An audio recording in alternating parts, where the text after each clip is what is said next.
song bol vanapa kai tesena anwai ngai lo ral song layan sa rang do ral ma leng dan chelo om ngai na lu parang fulste kim ten choice den ange lung ral den o leng te ila so faleng song hey khai ral den rem na tifi leng bel ste chutin sang swal derin thang le thar song ta kan lim kan lo makim nge yang kei ka yan na mi so raman ibulung mol runan kalfung angai ne mo artung runan tuat ingkam laya toke zual kau tan lai val rol sursta noyanan duai below thang thar leng ten chom lai relin pi punun lui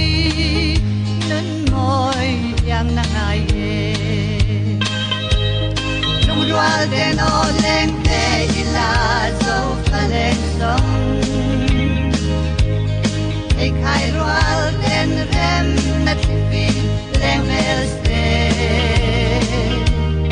chutin sang swal derin thang le thar zong tan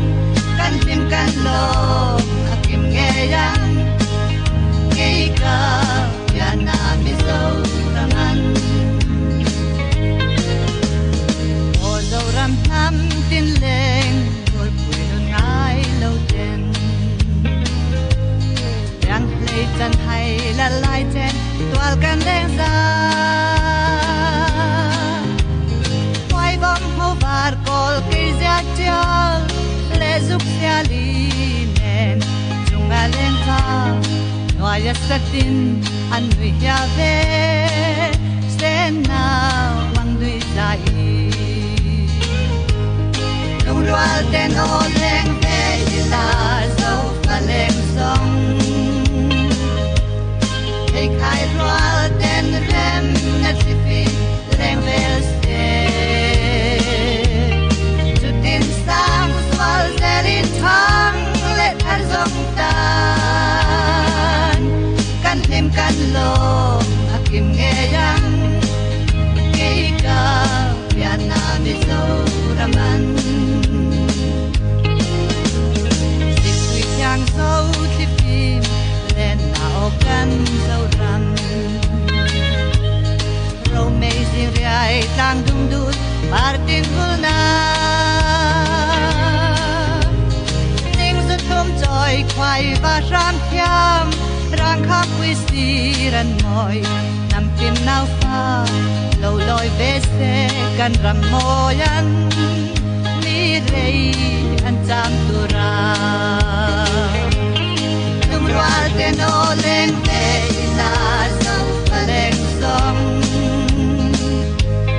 hey khai rual ten rem na tifi leng vel ste chutin sang swal derin thang le thar zong tan kan lim kan lo